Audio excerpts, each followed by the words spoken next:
दोस्तों आज जानेंगे कि गन्ने की फसल में मिट्टी चढ़ाते समय हमें कौन कौन से फर्टिलाइजर्स और क्या यूज़ करने चाहिए जिससे कि हमें ज़्यादा पैदावार देखने को मिले अपने गन्ने की फसल में, वो भी कम लागत में।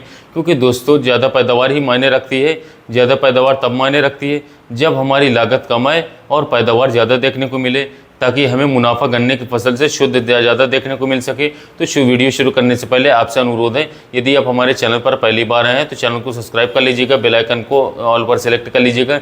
यदि वीडियो पसंद आए तो वीडियो को लाइक करके दूसरे किसान दोस्तों में शेयर कीजिए, ताकि उनको भी जानकारी मिल सके गन्ने की फसल में मिट्टी समय चढ़ाते समय कौन कौन से उर्वरकों का प्रयोग करें। तो दोस्तों जब हम अपने गन्ने की फसल में मिट्टी चढ़ाते हैं, क्योंकि मिट्टी चढ़ाने का समय हो चुका है, जो भी वैरायटी हमारी बोई गई थी अक्टूबर से लेकर के मार्च तक में और उसमें मिट्टी नहीं चढ़ी है तो उसमें तुरंत मिट्टी चढ़ा दें। और जो वैरायटी बोई गई थी गन्ने की किसान साथियों फरवरी में मार्च में, तो वो भी तैयार हो चुकी है मिट्टी चढ़ाने में, उसमें मिट्टी चढ़ाने का काम कर सकते हैं। तो अब बात आती है कि हमें कौन कौन से फर्टिलाइज़र्स इसमें यूज़ करने चाहिए अपने गन्ने की फसल में और उनके साथ क्या यूज़ करना चाहिए। तो दोस्तों हमारे अधिकतर किसान भाई प्रयोग करते हैं डीएपी, और डीएपी में हमें दो तत्व सिर्फ देखने को मिलते हैं, फॉस्फोरस और नाइट्रोजन। ये दो ही तत्व मिल पाते हैं। यदि हम इसके स्थान पर प्रयोग करें किसान साथियों सिंगल सुपर फॉस्फेट यानी कि एसएसपी, तो दोस्तों सिंगल सुपर फॉस्फेट में तीन तत्व देखने को मिलते हैं, काफ़ी महत्वपूर्ण तत्व होते हैं, फॉस्फोरस, कैल्शियम और सल्फर। और इसके साथ हम यदि प्रयोग करें नाइट्रोजन अर्थात यूरिया, तो ये हमारे लिए संपूर्ण खाद बन जाती है ये। इसके अलावा किसान साथियों एक बार प्रयोग करने से हमारे कम लागत में चार तत्व मिल जाते हैं, जिससे कि हमारे गन्ने की जो पैदावार है वो ज़्यादा देखने को मिलती है और हमारे गन्ने की फसल शुरू में ज़्यादा अच्छी तरीके से ग्रोथ देखने को मिलती है, ज़्यादा अच्छा देखने में सुंदर दिखती है, उसकी शाइनिंग शानदार होती है, उसमें कल्ले ज़्यादा देखने को मिलते हैं, उसकी कल्लों की मोटाई देखने को मिलेगी, पत्तियाँ चौड़ी होती हैं और पत्तियाँ चौड़ी होने से उसमें फोटोसिंथेसिस की जो क्रिया होगी बहुत ही तेज़ी से होगी और कुल मिला करके हमें ज़्यादा पैदावार आगे जा करके देखने को मिलेगा। तो दोस्तों अब बात करते हैं कि ये मिट्टी चढ़ाने से हमें क्या लाभ गन्ने की फसल में देखने को मिलेगा। तो दोस्तों मिट्टी चढ़ाने की गन्ने की फसल में कई लाभ हैं और महत्वपूर्ण भी होता है। दोस्तों जब हम मिट्टी चढ़ा देते हैं और जब हम सिंचाई करते हैं, तो सिंचाई करते समय कुछ मिट्टियाँ ऐसी होती हैं जिसमें पानी 10-12 घंटे ही रुकता है, कुछ में ज़्यादा ही भरा रहता है।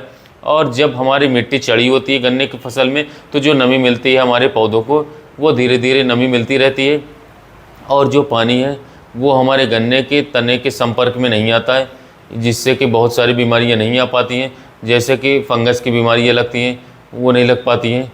और इसके अलावा पौधा हमारा जो चाहता है वो नमी चाहता है, न कि पानी में खड़े रहना। और दोस्तों इससे हमें ज़्यादा पैदावार देखने को मिलती है। और सबसे बड़ा जो फ़ायदा देखने को मिलता है वो मिलता है जब हम मिट्टी चढ़ा देते हैं, तो हमारे गन्ने का जो तना होता है उसे मजबूती देखने को मिलती है, अर्थात जड़ें गन्ने से दब जाती हैं। गन्ने की जड़ें जो है मिट्टी से, तो उस मिट्टी गन्ना गिरने से बच जाता है, तो कुल मिलाकर के हमें ज़्यादा पैदावार देखने को मिलती है। तो दोस्तों अब बात करते हैं कि जो पोषक तत्व हम देते हैं अपने गन्ने की फसल में उनके लाभ क्या देखने को मिलते हैं। तो दोस्तों जब हम सिंगल सुपर फॉस्फेट प्रयोग करते हैं तो इससे हमें मिलता है फॉस्फोरस, काफ़ी अच्छी मात्रा में मिलता है, और दूसरा मिलता है कैल्शियम, और इसके अलावा मिलता है सल्फर। तो दोस्तों फास्फोरस का काम क्या होता है? फास्फोरस का काम होता है तने को मजबूती प्रदान करना और जड़ों का काफ़ी अच्छी तरीके से विकास करना। जड़ों का जब विकास होगा तो पौधा हमारा तेज़ी से विकास करेगा।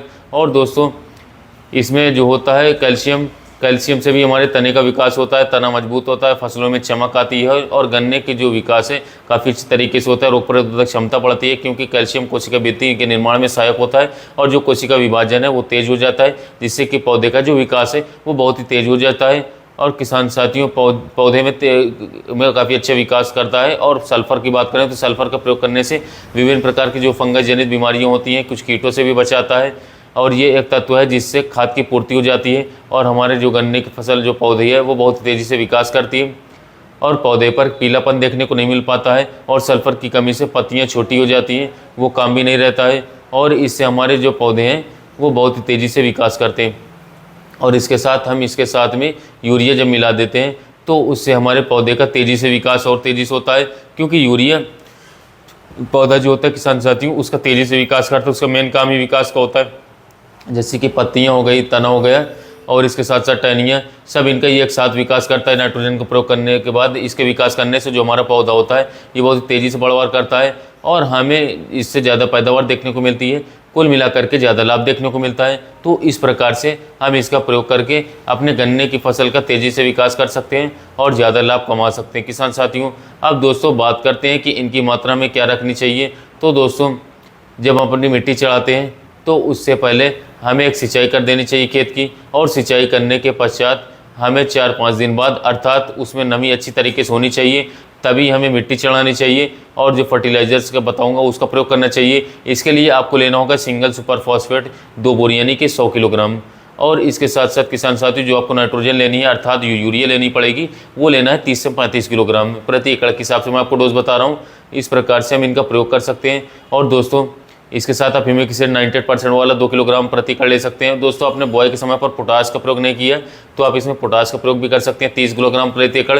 ये हम इसको NPK के रूप में दे सकते हैं क्योंकि ये भी एक जरूरी तत्व है, क्योंकि यदि हम बुआई के समय पर इस पोटास को प्रयोग नहीं किए हैं तो इस समय पर MOP का 30 किलोग्राम प्रति एकड़ उपयोग करेंगे तो बहुत ही अच्छा लाभ देखने को मिलेगा। इससे तना मजबूत होगा, बीमारियों से हमारा पौधा बच रहता है, गन्ने की मोटाई बढ़ जाएगी और काफ़ी शानदार ग्रोथ देखने को मिलेगी, मजबूत पौधे हो जाएंगे। इसका लाभ हमें ज़्यादा देखने को मिलता है और हमें ज़्यादा पैदावार देखने को मिलती है।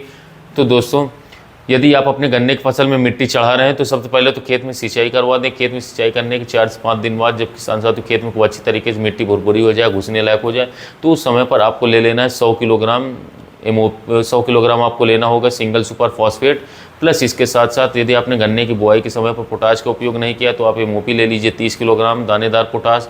प्लस इसके साथ 2 किलोग्राम आपको लेना होगा ह्यूमिक एसिड 98% वाला। प्लस इसके साथ आपको किसान साथियों लेना होगा 30 किलोग्राम यूरिया। यदि आप सिर्फ इतना ही अपने गन्ने की फसल में आपस मिला करके अपने गन्ने की फसल में उपयोग कर लेते हैं तो काफ़ी शानदार रिजल्ट आपको देखने को मिलेगा। इसके अलावा कुछ भी आपको अन्य किसी भी प्रकार के पोषक तत्व लेने की ज़रूरत नहीं पड़ेगी, क्योंकि जो हमारा कैल्शियम होता है और सल्फर होता है वो जो दोनों जो है अपने आपको सिर्फ सिंगल सुपर फॉस्फेट भी मिल जाएगा। तो आप इसका प्रयोग करके अच्छा लाभ ले सकते हैं गन्ने की फसल में।